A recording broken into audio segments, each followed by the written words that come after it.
Buenos días a quienes nos acompañan desde Latinoamérica y buenas tardes a los que lo hacen desde Europa. Les saludamos desde el municipio de Agaete, un pequeño pueblito acogedor en el norte de Gran Canaria, una isla que pertenece a España. Y lo hacemos desde la Biblioteca Pública Manuel Alemán Álamo, que fue un reconocido profesor, escritor, filósofo, teólogo, pedagogo y psicólogo de nuestro pueblo. En primer lugar, queremos dar las gracias a las instituciones que han hecho posible esta conferencia, partiendo desde el propio ayuntamiento al que represento, la Universidad de Las Palmas de Gran Canaria, la Unidad de Cuidados Paliativos del Hospital Universitario de Gran Canaria, Dr. Negrín, al Instituto de Medicina del Dolor y Cuidados Paliativos de Oaxaca, México, a la Asociación de Cuidados Paliativos de Colombia, la Fundación AMMAR, Ayudando de Guatemala, Paliativos con Amor de El Salvador, la Asociación Juntos contra el Dolor de México y la Sociedad Peruana de Cuidados Paliativos. Hoy tengo el honor de presentar a doña Giulia Gavazzoni, que es una facultativa especialista del área de la Unidad de Medicina Paliativa del Hospital Universitario de Gran Canaria, Dr. Negrín, que abordará el tema la fase final de la vida. Esta conferencia se enmarca como una actividad más de la Maestría Universitaria en Cuidados Paliativos impartida por aula interdisciplinar. Espero que el contenido responda a sus inquietudes personales y profesionales. Muchas gracias y cedo la palabra a la facultativa doña Giulia Gavazzoni.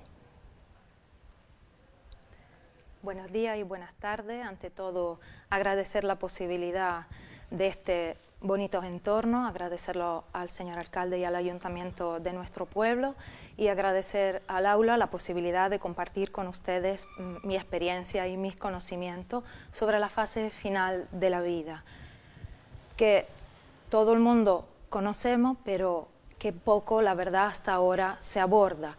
Aunque sepamos que lo único seguro en nuestra vida es la muerte, como decía un profesor de la Facultad de Fisiopatología, repetía que a pesar de esto le damos la espalda durante toda nuestra existencia. La muerte sigue siendo un tabú, nos cuesta afrontarlo, al paciente le cuesta poder hablar de su muerte aunque quiera, en el momento que, aunque solo menciona la palabra muerte, muchas veces la familia se apresura a decirle no, no siga, no, no lo diga, no, no lo menciones, cuando realmente a veces el paciente lo que necesita es poderse expresar. Eso pasa tanto a los pacientes como a la familia, pero también a nosotros profesionales. Todos nos vamos a ir, la única diferencia está en el cómo nos vamos a ir. Siempre lo repito a mis pacientes, a mi familia, ese cómo es la forma que tenemos de poder afrontar ese recorrido final de nuestra vida y saber a lo que nos enfrentamos nos permite planificarlo y como profesionales transmitir la seguridad que tanto necesita el paciente y tanto necesita su familia y así poder llevar a cabo ese recorrido de la mejor forma posible. Acompañar al final de la vida es, por lo tanto, en mi opinión, un privilegio y un arte, pero hay que estar preparado. Vamos a dar esa charla, espero que pueda serle de interés. El índice que vamos a seguir es este, hablamos un poco de definiciones, de percepción desde diferentes puntos de vista, de fases finales de la vida, de síntomas y situaciones clínicas, una breve pincelada sobre los fármacos, los cuidados al final de la vida, la familia y su punto de vista y hablamos también un poco rápidamente de lo que es la sedación, cuándo y cómo y si es posible planificarla.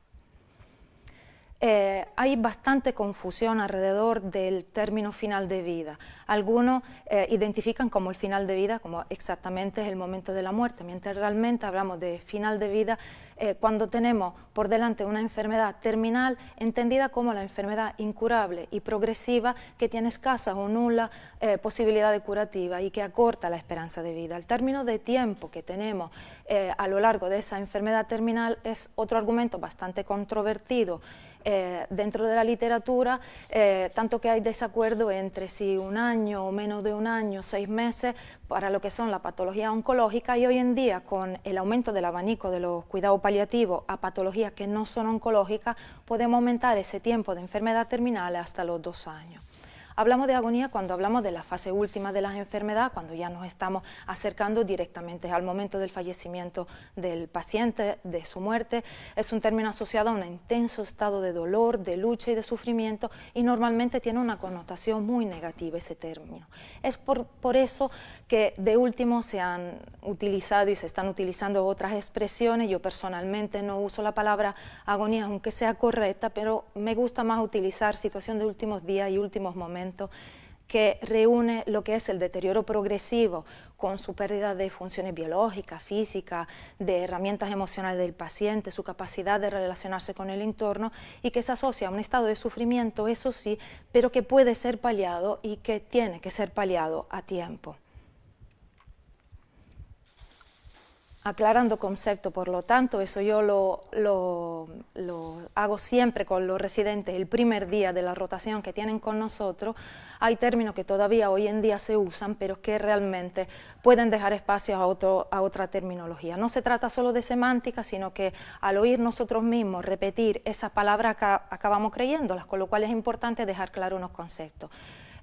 Se ha hablado y se ve escrito en algunas historias clínicas todavía de desahuciar un paciente que ha sido desahuciado. Realmente no se desahucia ningún paciente. Desahuciar tiene una connotación también muy negativa y significa pues privar, expulsar, desesperanzar como sinónimo, y eso no puede ser. Como limitar el esfuerzo terapéutico. Limitar algo significa quitarle algo, por ejemplo en este caso al paciente que le hace falta. No siempre al paciente puede hacerle falta 4 antibióticos o 2 litros de suero o catecolamina. Puede que eso no sea lo que realmente le haga falta, sino que haga falta adecuar el tratamiento a lo que son sus necesidades en ese momento. Y menos el esfuerzo terapéutico, ese nunca se limita. Nosotros estamos esforzándonos todo el rato para proporcionar al paciente lo que realmente necesita, con lo cual ni desahuciar, ni limitar, ni mucho menos limitar el esfuerzo terapéutico. Siempre estaremos para nuestros pacientes, pero adecuando nuestro tratamiento y nuestra forma de actuar a lo que realmente necesita el paciente en ese minuto. El miedo a morir es un miedo de toda la vida y golpea tanto a la familia como a los pacientes, como nosotros profesionales que somos los actores de ese final de vida. Desde el punto de vista de la familia hay mucha confusión en el momento en el que se le diagnostica de una enfermedad que no tiene curación o en el momento en el que se le comunica que ya no hay una posibilidad curativa. Mucha confusión entre lo que es la enfermedad terminal y la fase final con la muerte. Entre una y la otra cosa puede que la familia sienta aún más agobio, aún más dolor, pasando por fase de rabia, por fase de tristeza. Algunas familias presentan una reacción de inmovilidad, se quedan de hielo, ya no saben qué hacer. Y otros buscan otras opiniones en otros hospitales, en otros centros, absolutamente comprensible, pero también en el pequeño de la planta del hospital, turno a turno preguntan lo mismo, como si otro profesional pudiese dar otro tipo de explicación o mejores noticias. Además, no hay que olvidar que por parte de la familia muchísimas veces hay miedo y hasta rechazo a recibir los cuidados paliativos. La palabra cuidado paliativo puede ser una palabra que infunde miedo con la connotación que tiene de acercamientos al final de la vida. Y es por eso que es importante que los pacientes se deriven de una forma temprana a nuestros cuidados, de forma conjunta también con el especialista que toca. El paciente, desde su punto de vista, obviamente recibe la palabra cáncer, recibe la palabra ya no hay tratamiento y tiene miedo a la muerte. Ese miedo, por supuesto, puede conllevar una aceptación progresiva, poco a poco, recorriendo lo que es su momento de final de vida, pero también puede ser un rechazo hasta el final. La necesidad de información de los pacientes son muy variables. Yo creo que existen tres tipologías de pacientes. El paciente que necesita saberlo todo y desde el primer momento pregunta informaciones sobre su enfermedad, tiene detalles, tiene dudas, quiere resolver sus dudas.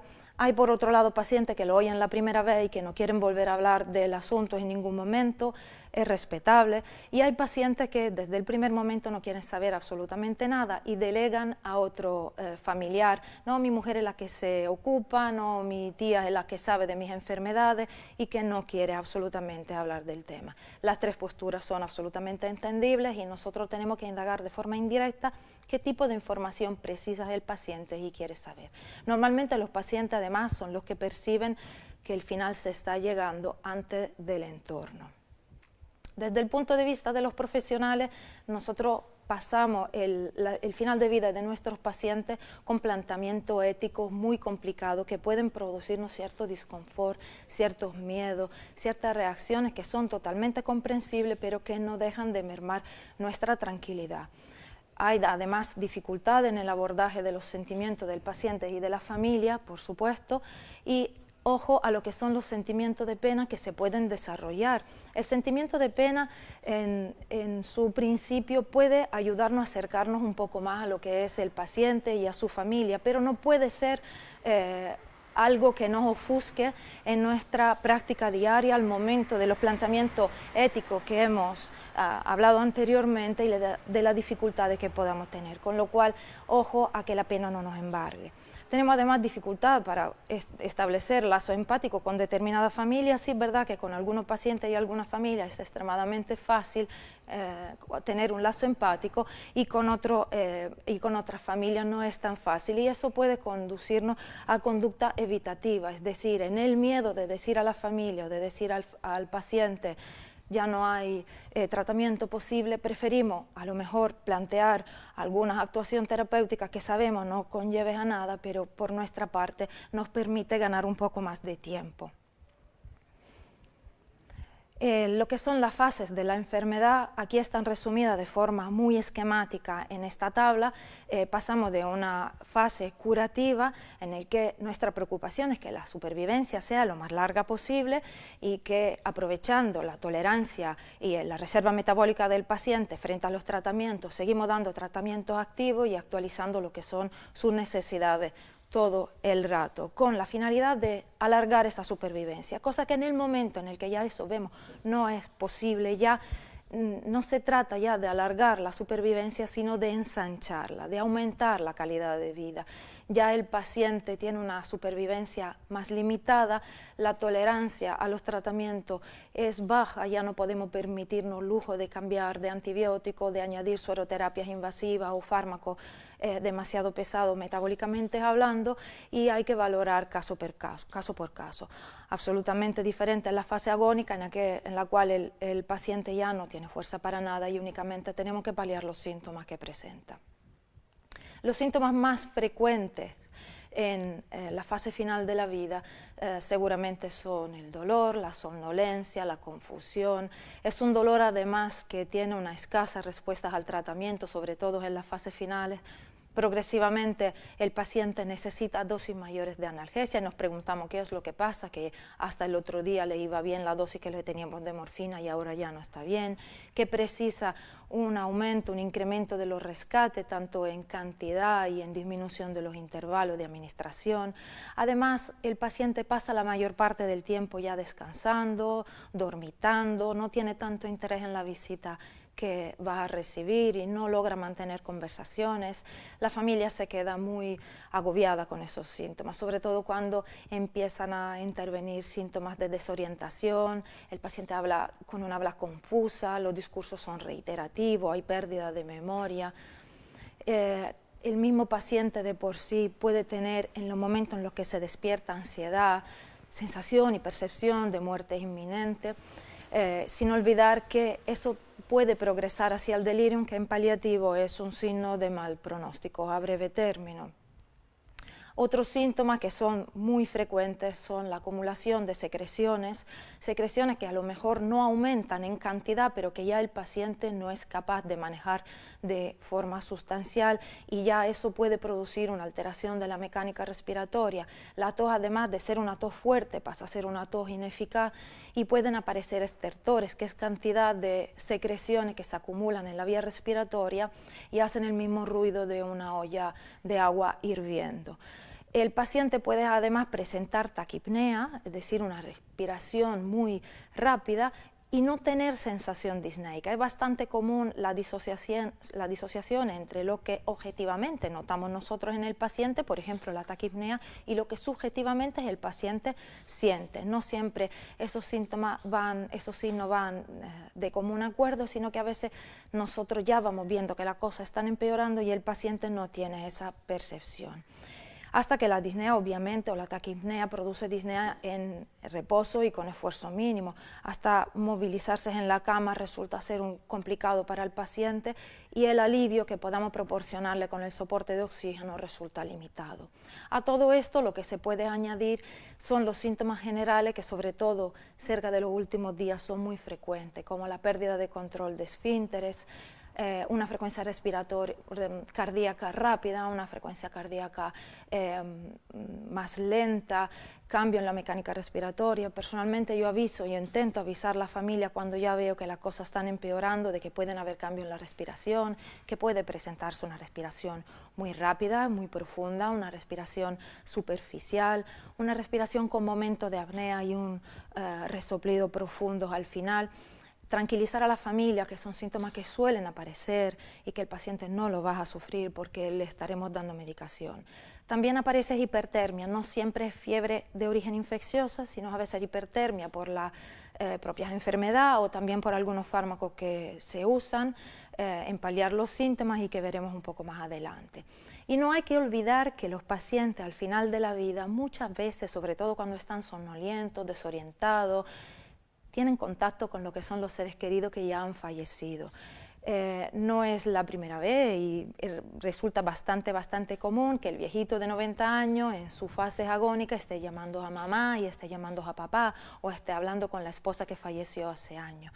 Eso resulta bastante llamativo, pero nosotros sí sabemos que se está acercando el final de la vida de nuestro paciente. Los fármacos que utilizamos normalmente intentamos que sean todo por vía subcutánea, una vía bastante eficaz, que no produce molestias al paciente, identificamos lo que son los síntomas más relevantes, simplificamos el tratamiento al máximo, puntando nuestra atención en lo que son los síntomas que en este momento están siendo perjudiciales para nuestros pacientes y para su bienestar.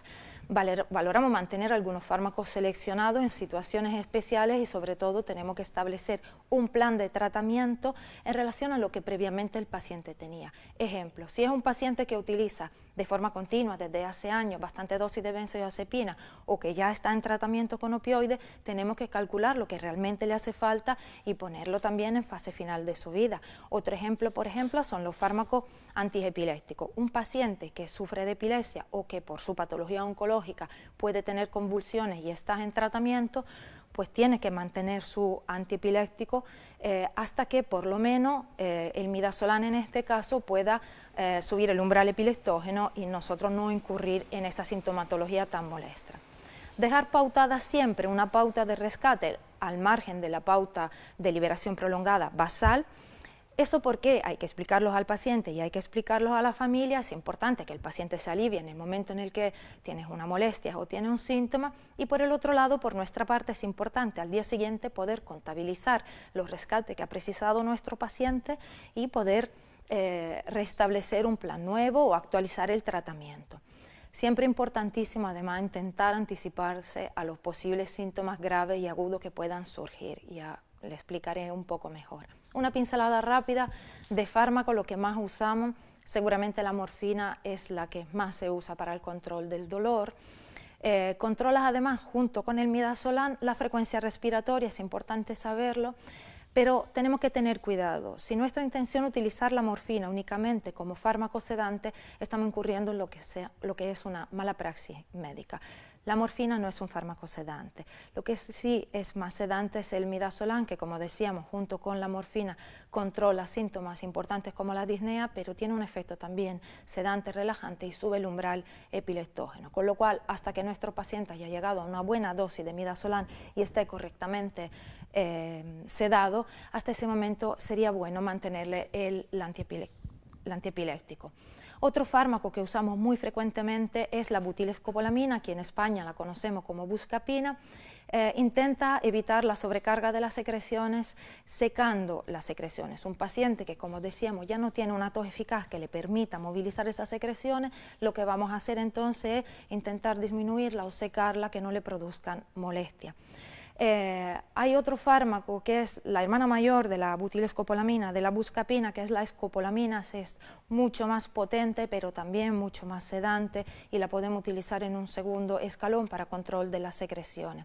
Y produce hipertermia, con lo cual el paciente con escopolamina puede que tenga picos febriles realmente altos, no solo por el descontrol hipotalámico que la enfermedad produce, sino también por el uso del mismo fármaco. Otros sedantes, únicamente solo nombrarlo para que lo sepan, la levomepromacina, el propofol y el fenobarbital.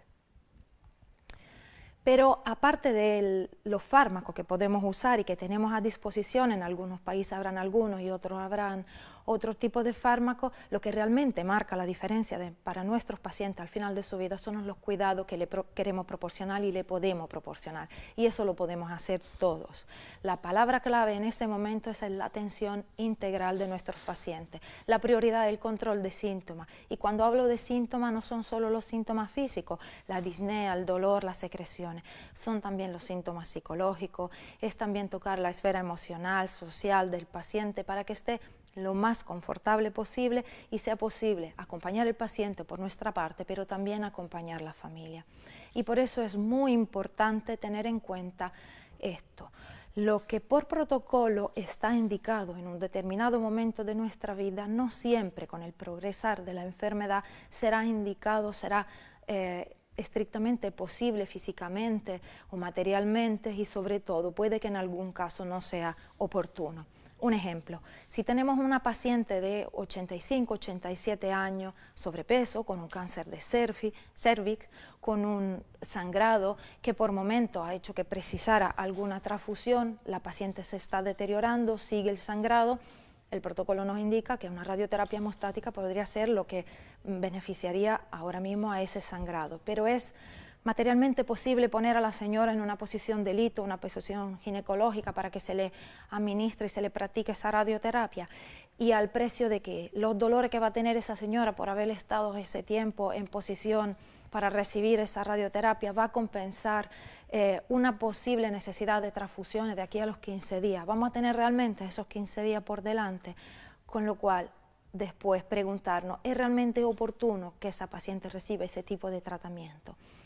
Hay veces que obviamente sí, otras veces que el planteamiento nos cuesta un poco más, pero por lo menos siempre pararnos y pensar lo que es indicado, lo que es posible y lo que es oportuno. Tenemos que mantener al paciente con una higiene adecuada, trabajamos para su confort, su bienestar y el de su familia, fomentar la ventilación de la habitación, al momento de realizar la cura, programar a lo mejor una dosis extra previa 5 minutitos antes para que el paciente no lo pase mal al momento de la cura, utilizar crema de metronidazol, sobre todo si hay úlceras tumorales que suelen caracterizarse por un olor fuerte que puede asombrar y agobiar la familia. Evitar la aparición de escaras. Nosotros en nuestra planta realizamos cambios posturales cada 4 o 6 horas según el paciente. Las sábanas tenemos cuidado que estén siempre bien extendidas, que no haya arrugas. Calzar el paciente de forma lateral, de forma que no esté totalmente apoyado sobre su hombro, sino que tenga almohada detrás y que pueda estar cómodo por un lado y por el otro. Y el cuidado de la boca.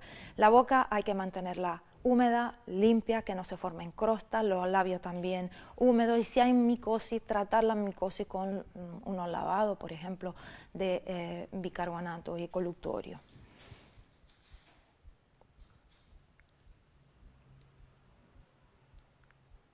Se paró la presentación. Disculpen un momento que tenemos un problema técnico.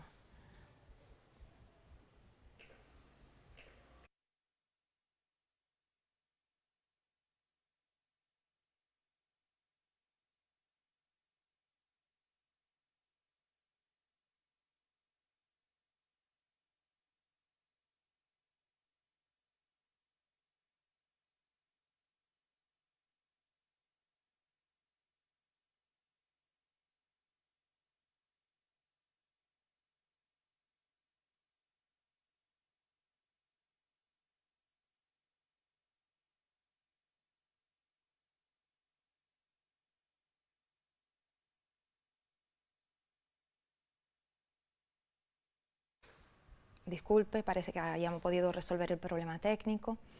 seguimos con los cuidados al final de la vida.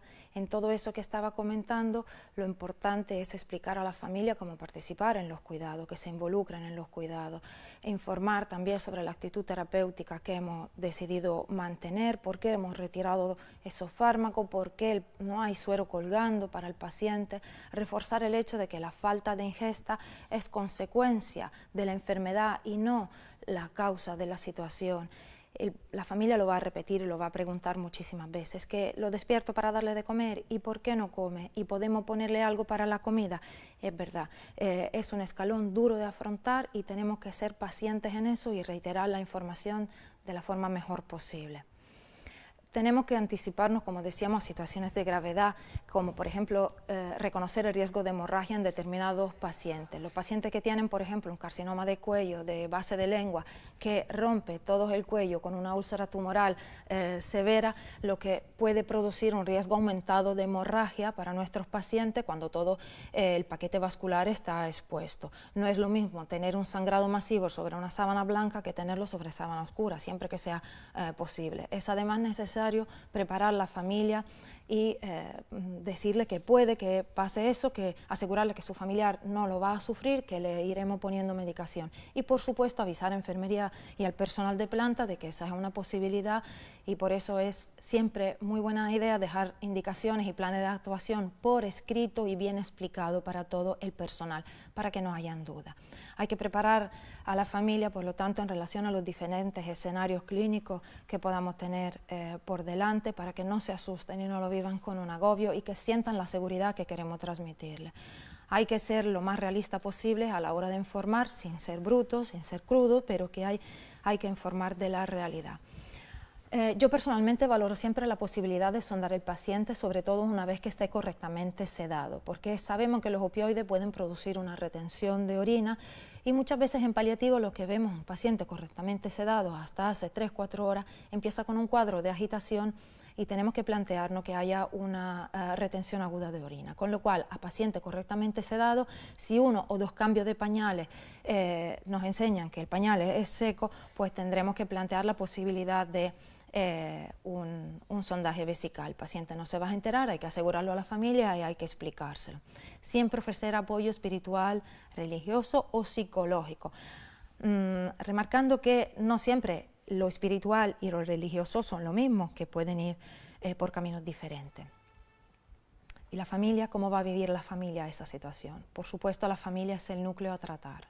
La enfermedad golpea de forma directa al paciente, pero golpea de forma indirecta también a la familia, que igualmente se encuentra en una situación muy dolorosa y extenuante con el paso del tiempo. No vamos a olvidar que el bienestar de nuestro paciente depende mucho de la tranquilidad de su entorno, con lo cual trabajamos no solo para el paciente tumbados en la cama, sino también para el paciente de pie.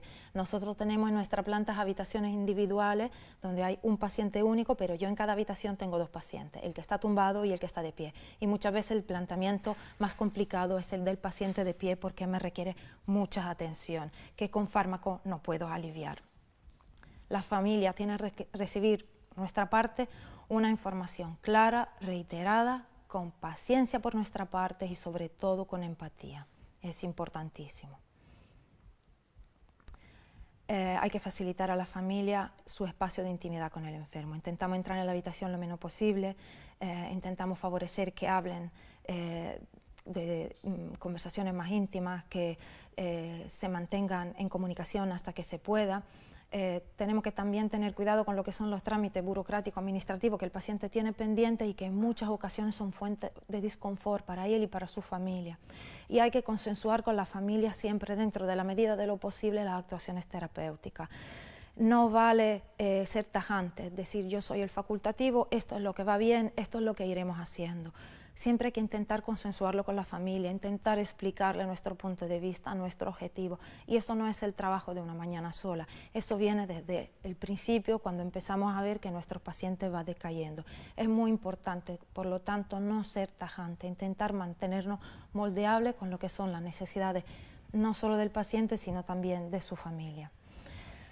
Y las preguntas que vamos a oír y vamos a repetir a diario y que puede que en algún momento nos cansen también es la pregunta sobre la comida. ¿No va a comer?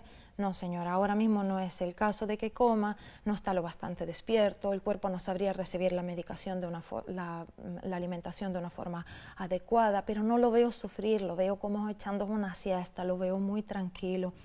No puedo contestar a cuánto falta, no puedo dar un tiempo al tiempo de final de vida, no existe una previsión real de esto. Eso un poco lo decide el cuerpo, lo decide el paciente, como suelen decir algunas familias, pero nosotros no podemos controlarlo. Y la medicación ni adelanta ni retrasa nada de eso, solo aplana el camino, quita las piedras, quita los baches del recorrido que tenemos que hacer.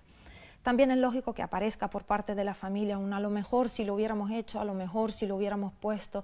Tenemos que ser constantes y sobre todo, repito, muy pacientes en eso y en esas preguntas. Quiero enseñarles un vídeo y después hablaremos de eso, dura 2 minutitos, es importante. Paso al vídeo, por favor.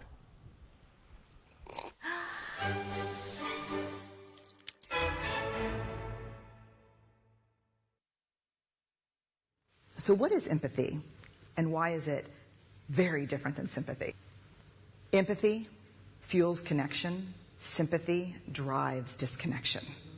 Empathy, it's very interesting. Teresa Wiseman is a nursing scholar who studied professions, very diverse professions where empathy is relevant, and came up with 4 qualities of empathy.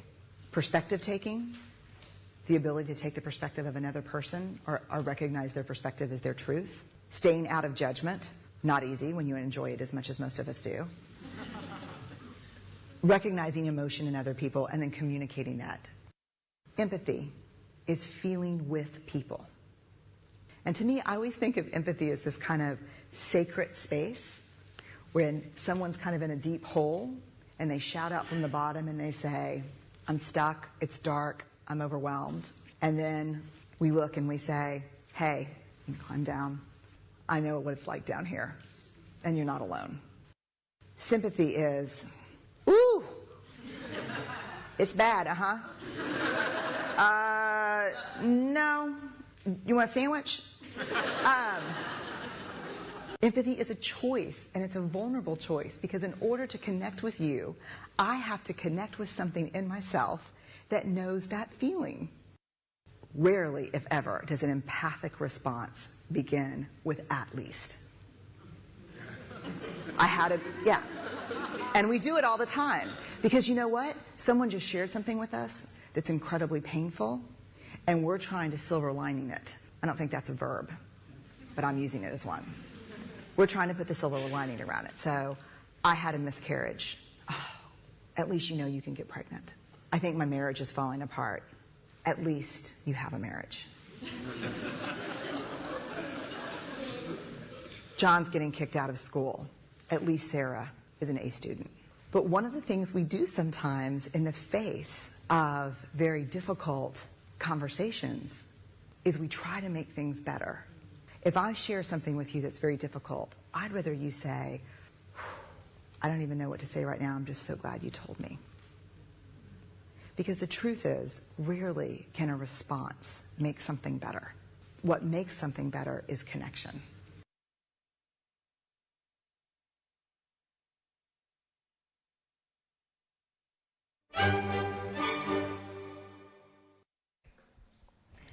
Ese es un video muy importante en mi opinión, yo lo enseño a los residentes el primer día de rotación, porque normalmente confundimos mucho lo que es la simpatía con la empatía.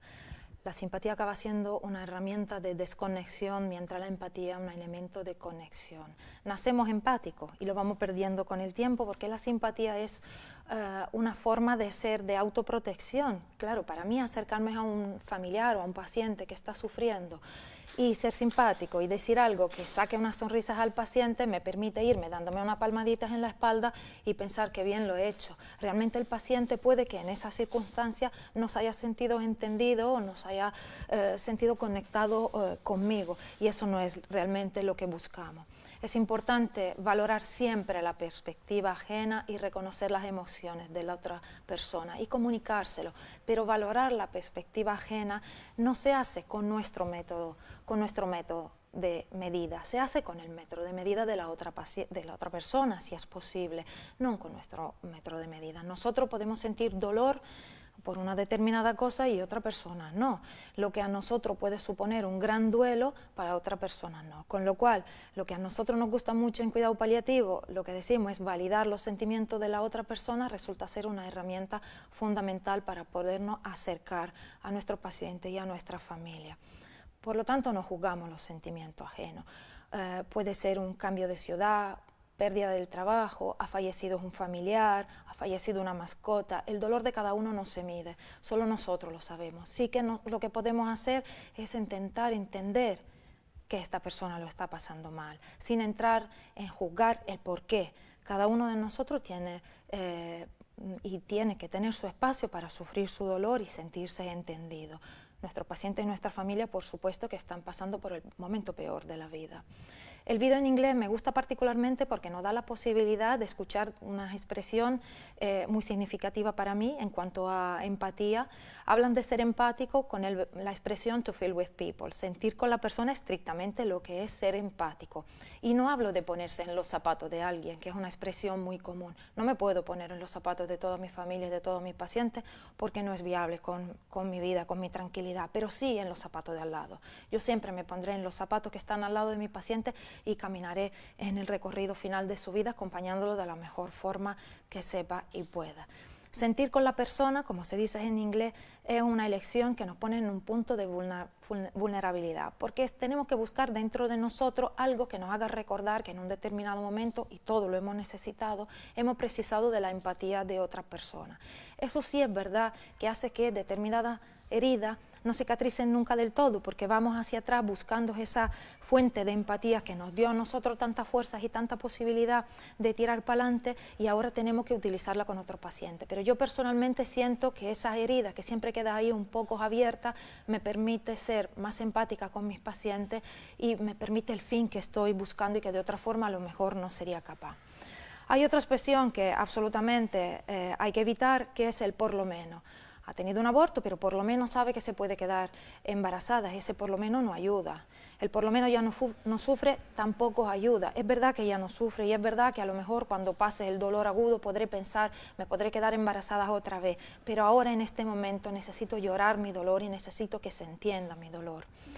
De la misma forma, intentar dar positividad a un momento de dolor no sirve absolutamente de nada y solo produce un estado de desconexión con la otra persona, que sí puedes hacerle una sonrisa, pero que no se está sintiendo entendido por nuestra parte. La realidad es que ninguna palabra puede hacer que las cosas sean mejores, y lo que mejora la situación realmente es la conexión que establecemos. Hablando ya de último de lo que es la sedación, aclaramos conceptos para dejar las cosas un poco más claras desde mi punto de vista.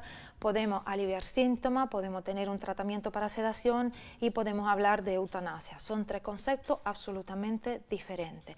El alivio de síntomas significa que utilizamos fármacos de forma continua o discontinua sin finalidad de dormir a nuestro paciente, que a veces es verdad que el alivio produce sueños en el paciente. Siempre hago el ejemplo de que si tenemos un dolor de cabeza y tomamos un ibuprofeno, capaz que después dormimos 8 horas en el sofá. El ibuprofeno no es ningún somnífero, pero el alivio sí.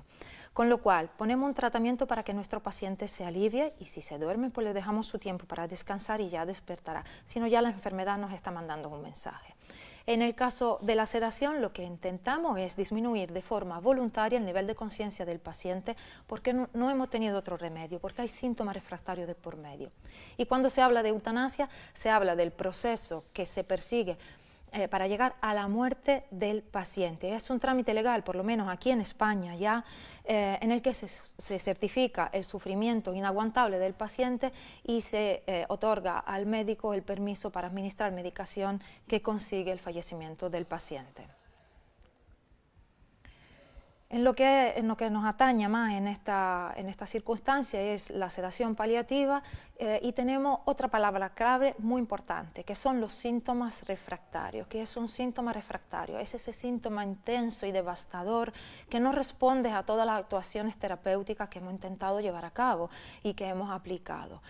Produce un sufrimiento persistente que nos conlleva a agotar toda nuestra posibilidad razonable de tratamiento, con lo cual tenemos la única opción de proteger al paciente de ese distrés intenso disminuyendo su nivel de conciencia. Es muy diferente el síntoma refractario del síntoma difícil. El síntoma difícil es que al final logramos controlar, que hace falta un ajuste multidisciplinar, que hace falta un ajuste de tratamiento a diario, pero que logramos controlar. El síntoma refractario es que una vez agotada toda nuestra posibilidad terapéutica, no tenemos controlado, con lo cual hay que dormir a nuestro paciente. Es una práctica, la sedación paliativa legal, que reúne criterios de buena praxis por nuestra parte y se realiza bajo determinado concepto. Es decir, que hay presencia de síntomas refractarios y lo que nosotros buscamos conseguir es el alivio del paciente, aunque esté con un nivel de conciencia disminuido o totalmente dormido. Diferencia con la eutanasia, que lo único que persigue es la muerte. La sedación además es potencialmente reversible y la eutanasia no lo es, obviamente. La prevalencia de la sedación es un tema bastante controvertido, los datos que se recogen son bastante sumarios, con lo cual parte de la literatura comenta que un 1% de los pacientes pasa a través de la sedación paliativa y hay otra parte de la literatura que llega hasta el 70-80% de los pacientes. Es obvio con esos datos que no dejamos la constancia necesaria en nuestra historia clínica de lo que estamos haciendo. Cuando es buena praxis, dejar por escrito el razonamiento clínico que nos ha llevado a decidir que el paciente ya tiene que pasar por una sedación paliativa y el razonamiento de forma clara y que quede constancia no solo para nosotros, sino para los profesionales que vienen detrás de nosotros y que leen la historia clínica. Hay que informar además correctamente a la familia, no hay que mentir y esa conversación hay que mantenerla si es posible acompañado de otro miembro del equipo, sobre todo si hay alguna familia que no lo entienden bien o que no están bien ubicadas en la situación del pronóstico. Son conversaciones que tenemos que tener acompañados siempre que sea posible. Los síntomas refractarios son principalmente esto: dolor incontrolable, disnea incoercible, hemorragia masiva, estatus epiléptico y sufrimiento emocional, aunque este último realmente es complicado de detectar y sobre todo es complicado un planteamiento ético por nuestra parte decidir dormir el paciente en el momento que lo vemos con un sufrimiento que va más allá de los síntomas físicos, que son los que nos tienen acostumbrados a controlar y de los cuales tenemos mejor manejo. ¿Es posible planificar la sedación? Bueno, lo que comentábamos al principio, según la tipología de paciente. El paciente que necesita recibir información y que lo hemos ido averiguando a lo largo de su estancia con nosotros y de nuestro seguimiento, probablemente sea él mismo que nos va a preguntar: me falta mucho, yo no quiero sentir dolor, doctor, asegúrame que no voy a sentir dolor, por supuesto. Y hay pacientes que absolutamente es imposible. Yo siempre digo, toco por la puerta de atrás, yo pregunto al paciente, ¿y todos esos dolores de dónde vienen? Y todas las pruebas que le han hecho, ¿qué le han dicho? No, se lo han comentado a mi mujer, no, bueno, una inflamación del páncreas. Está claro que este paciente no desea tener información y por supuesto es respetable y no se le va a dar información que él no esté preparado y no quiera oír. El paciente que pregunta normalmente, yo estimo que sea un paciente que quiere y que necesita recibir la información y tiene derecho a tenerla. No se aplica sedación paliativa para paliar la pena de los familiares, aunque a veces sí nos lo piden, ¿no sería mejor que estuviera dormido? A veces no es el momento. Nosotros, repito, no adelantamos y no retrasamos nada, acompañamos hasta el final. Es aconsejable además que podamos prever un poco que esté llegando el momento de la sedación paliativa y poderlos hablar de forma progresiva con la familia.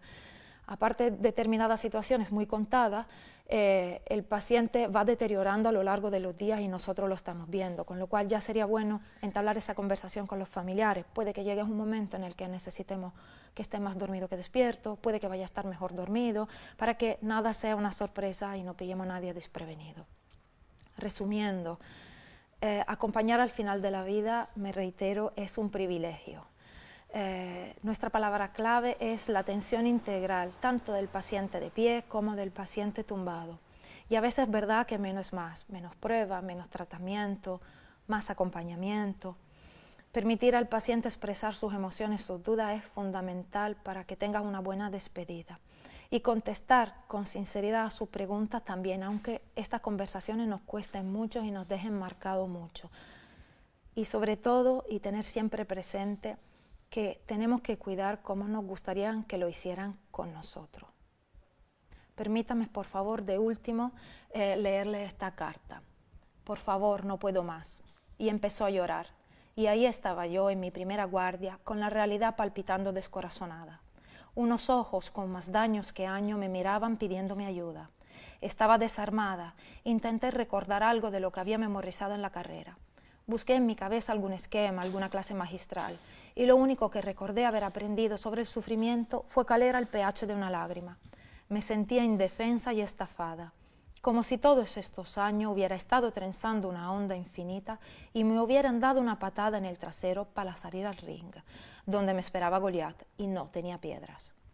Me enseñaron la escala EVA del dolor, pero nadie me dijo cómo consolar el dolor de perder a Eva. Sé dar puntos simples, colchonero, poner grapa, apósitos, vendas. Ni idea de cómo restañar la herida que no sangran. Munchausen, Raynaud, Gilbert. Puedo decir muchos nombres de síndrome raro, pero se me atascan las frases que empiezan con por lo menos que no sufra, no va a recuperarse, lo siento. 1 miligramo por kilo, 500 miligramos cada 12 horas, pero ¿cuánto pesa la culpa? Se olvidaron de decirme lo más importante, que a veces una sonrisa es analgésica y que el efecto es dosis dependiente y no tiene techo. Que una mano en el hombro el mejor antihistamínico contra la duda y llamar a la gente por su nombre es la benzodiazepina de inicio de acción más corto y de semivida más larga. Al menos, si el camino es duro, la buena noticia es que estará lleno de piedras. Muchas gracias.